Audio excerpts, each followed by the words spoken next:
November 29 దీక్షా దివాస్ లో భాగంగా ఇటు బీఆర్ఎస్ నాయకులు టీపీసీసీ చీఫ్ మహేష్ కుమార్ గౌడ్ పై తీవ్రమైన వ్యాఖ్యలు చేశారు.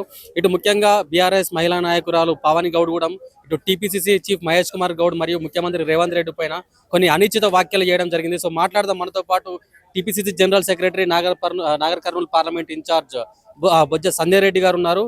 అక్క, ఎట్లా చూస్తారు పవన్ గౌడ్ వ్యాఖ్యలని? పవన్ గౌడ్ దాని గురించి కూడా పనికి మాలేదాన్ని మీరు తప్ప ఎవరు పట్టించుకోరు. కానీ నిన్న అది కొంచెము అంటే చిన్న పెద్ద లేకుండా మాట్లాడుతుంది కాబట్టి నా స్థాయి దిగజారాల్సి వస్తుంది. ఎందుకంటే నేను ఇవాళ మా పిసిసి అధ్యక్షుడిని పట్టుకొని ఇవాళ తెలంగాణ రాష్ట్ర సీఎంని పట్టుకొని వాడు వీడంటదా, హౌ డేర్ యూ? దానికి ఏమైనా సిగ్గు, శరము, లజ్జ, మానం, మర్యాద ఉందా? దాన్ని ఎందుకు అట్లా వదిలిపెట్టిరు? అచ్చోష్నాంబతులుగా తెలంగాణ రాష్ట్రంలో అసలు దానికి ఒక వేదిక ఉందా బాబు? మీకు అర్థమైందా? దానికి బీఆర్ఎస్ పార్టీల సభ్యత్వమే లేదు.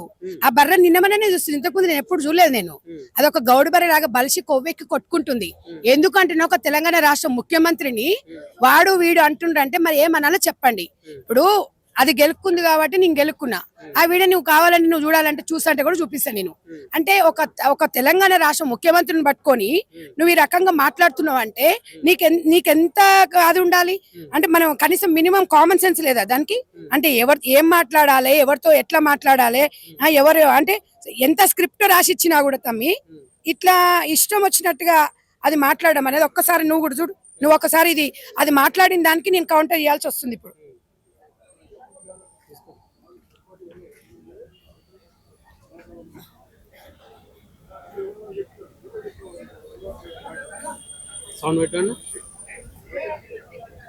వీళ్ళందరూ పెట్టుకొని పదవులు గులుకుతున్న పదవులు కేసీఆర్ గారి.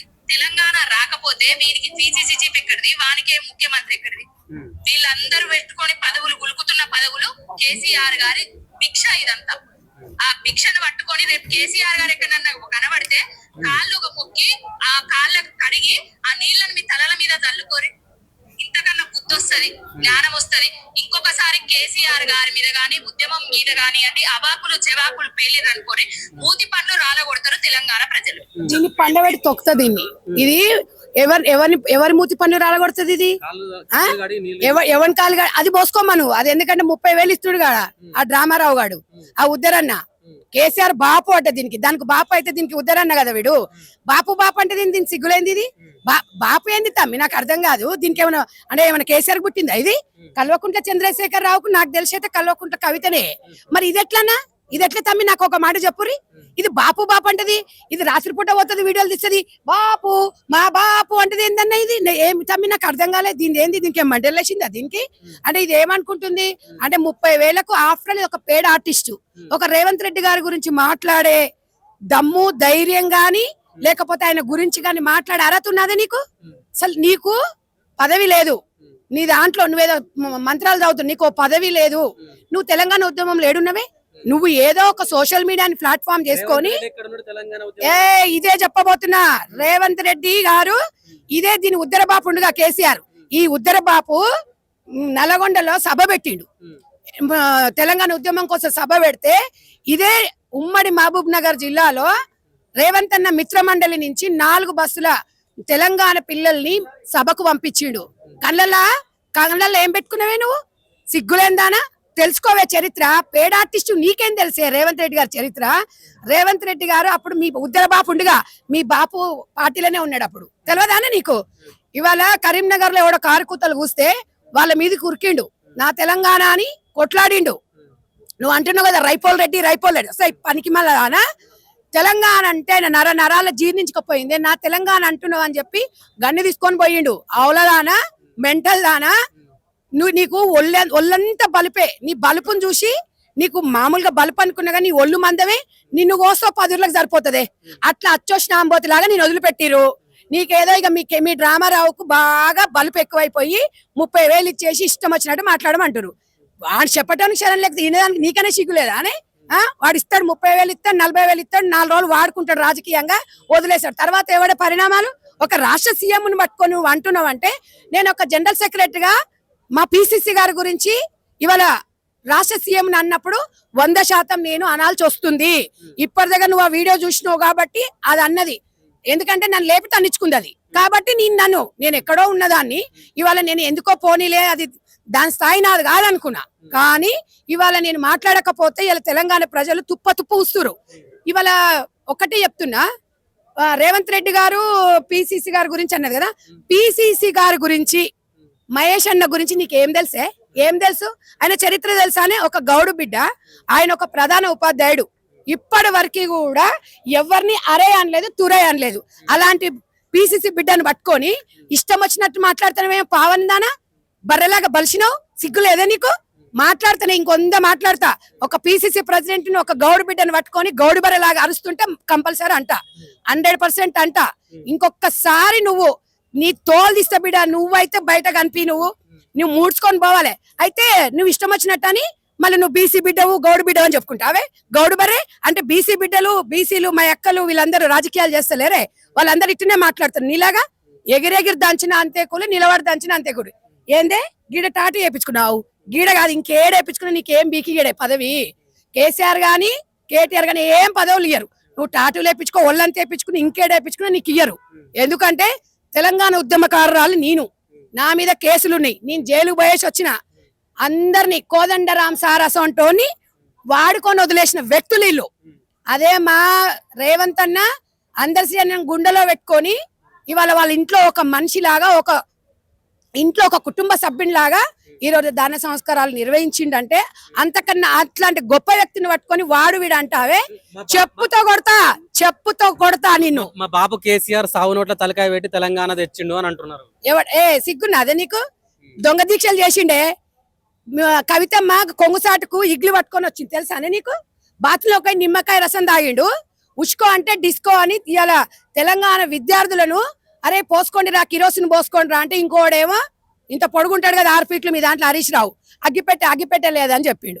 పిల్లల్ని ఉష్కో డిస్కో అని మీరు తెలంగాణ కోసం కొట్లాడితే మీకు ఉద్యోగాలు వస్తాయిరా అని చెప్పి కేసీఆర్ చెప్పిండు.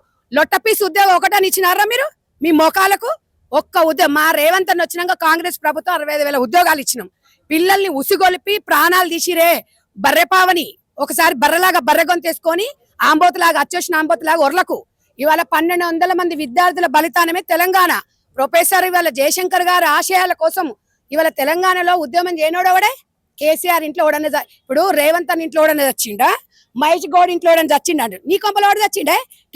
కేసీఆర్ పెళ్ళని చచ్చిందా? కవిత మొగడు చచ్చిండా? కేటీఆర్ పెళ్ళని చచ్చిందా? లేకపోతే హరీష్ రావు పెళ్ళని చచ్చిందా? అని కొంపలో ఓడి చచ్చిండే. 5 ఉద్యోగాలు తీసుకురు. 1200 మంది మా పిల్లలు చచ్చిపోతే వాళ్ళ ఇంట్లో ఒకరికి ఉద్యోగం రాలేదు. రేవంత్ అన్న పిసిసి నాయకులు మీ కేసీఆర్ లాగా ఉష్కో డిస్కో అనలే, ఉద్యమానికి ఊపిరి పోసిరు. కాంగ్రెస్ పార్టీ అధికారంలోకి రావడానికి కాంగ్రెస్ ఇవాళ తెలంగాణ ఇచ్చింది సోనియమ్మ. నేను ఒక్కటి అడుగుతున్నానే పావని, నేను ఒక్కటే అడుగుతున్నా, తెలంగాణ లేకపోతే ఇవాళ కేసీఆర్ ఎక్కడున్నాడే చెప్పు? ఎక్కడున్నాడు? కవితమ్మ ఎంపీ అయ్యేదా? ఎక్కడో అమెరికాలో బాసలు తవ్వుకున్నటోడు, బాతులు కడుకున్నటోడు, పెట్రోల్ పంపులో పనిచేసేటోడు మంత్రి అవుతుండే నానే. ఎక్కడో 6 ఫీట్ల హరీష్ రావు లబ్బర్ చెప్పులు వేసుకొని ట్రంక్ బాక్స్ పట్టుకున్నోడు ఒక మినిస్టర్ని చేసినాం తెలంగాణలో. మీరు ఏం చేసిర్రే? ఏం పీకినరే మీరు? ఇవాళ కాంగ్రెస్ పార్టీ లేకపోతే తెలంగాణలో సీఎం కేసీఆర్ ఉన్నాడా? సీఎంని కేసీఆర్ గారిని మాజీ సీఎంని నేను రెస్పెక్ట్ చేస్తా. ఉద్యమకారుడు నేను కాదు అనను, చరిత్ర కూడా కాదు అని చెప్పదు. ఎందుకు అంటే తెలంగాణ ఉద్యమం ఒక సంస్థ పెట్టుకుండు ఫస్ట్, తర్వాత పార్టీ అయింది, తర్వాత సిగ్గు శరం ఉన్నది. బీఆర్ఎస్ పార్టీ అయినాక తెలంగాణతో పేగుబంధం తెగిపోయినాక ఇంకెక్కడికి తెలంగాణనే బర్రెలాగా బర్రెగొని తీసుకొని అరుస్తున్నావు. ఇది ఒక సభలో మాట్లాడతారు తమ్మి, దీని స్టేజ్ మీద కూడా కూసోలా. అన్నా ఓయన్నో అని అన్నది, మైక్ ఇచ్చిర్రు. ఆ మైక్ ఇయ్యంగానే అది వెనక వసే పనికి మళ్ళదాన వెనకకు చూసినప్పుడు కళ్ళు దొబ్బినాయే. తలసాని శ్రీనివాస్ యాదవ్ ఏ ఉద్యమం చేసిండే? మరి మీ బాపు, మీ ఉద్దర బాపు మరి మంత్రి పదవి ఎట్లిచ్చిండే? తెలంగాణ ద్రోహులను వెనుక కూర్చోబెట్టుకున్నారు స్టేజ్ మీద. వెనక అంతా మొత్తం టీడీపీ నుంచి వచ్చిన వాళ్ళే. సబితేంద్ర రెడ్డి ఏ పార్టీలకు వెళ్ళి వస్తే ఏ పార్టీల పదవి ఇచ్చిరా మీరు? సిగ్గున్నదే మీకు? చరిత్ర తెలుసుకోవే. ఉట్టిగానే గాడిదలాగా ఒర్లకు ఆడల పరువు తీస్తున్నావు. బీసీ రిజర్వేషన్లకు సంబంధించి బీసీలకు న్యాయం చేయలేదని చెప్పేసి తెలంగాణ కాంగ్రెస్ గద్దెలను ఎక్కడికక్కడ కూల్చాలని తెలంగాణ జాగృతి అధ్యక్షురాలు కవిత పిలుపునిచ్చింది. ఇక గామ పోయిపోయి ఇక దామ గురించి ఏం మాట్లాడతావు? దానికి ఉన్నది ఏం లేదు, తిన్నది అరుగుతలేదు. కనీసం తివార్ జైలుకు పోయేసి వచ్చినాక నాన్న జ్ఞానోదయం కలుగుతుంది అనుకున్నాము. నిన్నమన్న బీసీలు అన్నది వాళ్ళ అయ్యే 10 సంవత్సరాలు వచ్చినప్పుడు ఏం బీకిందట? ఈమె గాడిద పనులు తోమిందా? అప్పుడు బీసీలు కనవాళ్ళ? ఇవాళ జాగృతి నుంచి ఏం లేదు తమ్మి. ఎంతసేపటికి 1,000,000 మందిలో నేను ఒకదాన్ని ఉండాలి, పక్కన మొత్తం తెల్ల షర్ట్లు వేసుకున్న వాళ్ళు మగ పిల్లలే ఉండాలి, ఆడపిల్లలు ఎదగొద్దు పార్టీలో. వాళ్ళ నాయన సిద్ధాంతాన్ని ఈమె పాలిస్తుంది. 10 సంవత్సరాలలో 5 సంవత్సరాల్లో ఒక మహిళా మంత్రి ఇవ్వలేదు. ఈమెకి ఎంతసేపు మొన్న చూసినోగా, మొన్న ఎక్కడో పోయింది కదా రామగుండమ, ఎక్కడో పోయి అక్కడ ఉద్యోగాల కోసం పోయి గొడవ పెట్టుకొని ఒకతే రోడ్డు మీద కూర్చొని చూసిరా? ఇవాళ ఆ ఉద్యోగాలకు మీరు ఉద్యోగాలు మీ నాయన ఇచ్చినప్పుడు ఆ ఉద్యోగాలు ఆ పాపం ఈ తెలంగాణ ఉసురు బీసీలకి న్యాయం జరిగింది మీ పార్టీగా. కనీసం ఉమ్మడి ఆంధ్రప్రదేశ్ ఉన్నప్పుడు 32-33% బీసీ రిజర్వేషన్లు ఇస్తే మీ దరిద్రమైన బీఆర్ఎస్ పార్టీ అధికారంలో వచ్చినాక 18% కుదించింది. సిగ్గు లేదు, మర్చిపోయినవా? ఇవాళ తెలంగాణ రాష్ట్రంలో పందికొక్కులాగా దోసుకొని ఇంకా బీసీ బిడ్డల రక్తం తాగుతారా మీరు? ఏం పెట్టుకున్నావు? నీ పార్టీ పెట్టుకోవాలి. పార్టీ పెట్టుకోవాలంటే 10 మంది దగ్గర పోవాలి, 10 మంది దగ్గర పోయి నీ సోది వినిపించాలి. నువ్వు యాగం చేసినా యజ్ఞం చేసినా నువ్వు తలకాయ కింది కాలు మీదకి చేసినా కూడా నీ రాజకీయంగా నువ్వు ఎదగలేవు. మీకు అవకాశాలు ఇచ్చిండ్రు అయినా కూడా మీరు ఎగలేరు.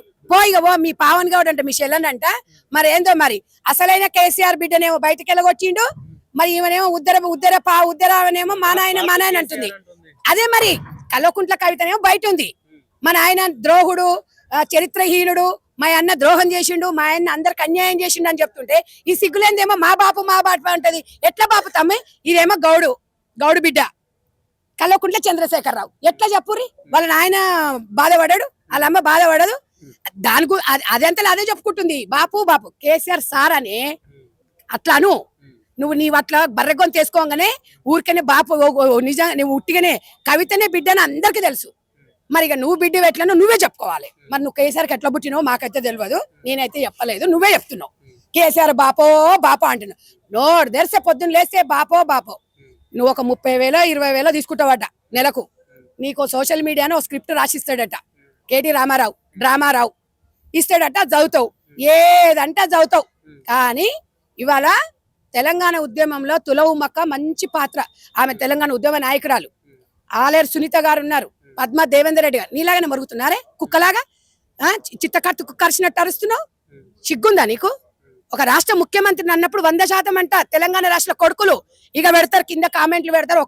ఒక్కనికి పుట్టినోడైతే పెట్టాడు కామెంట్. సిగ్గులేని కొడుకులారా, ఇట్లా ఒక రాష్ట్ర ముఖ్యమంత్రి, కాంగ్రెస్ పార్టీ కాదు ముఖ్యమంత్రి, అయినా తెలంగాణ రాష్ట్రానికి ముఖ్యమంత్రి, ఆయన పదవికి రెస్పెక్ట్ ఇవ్వాలి.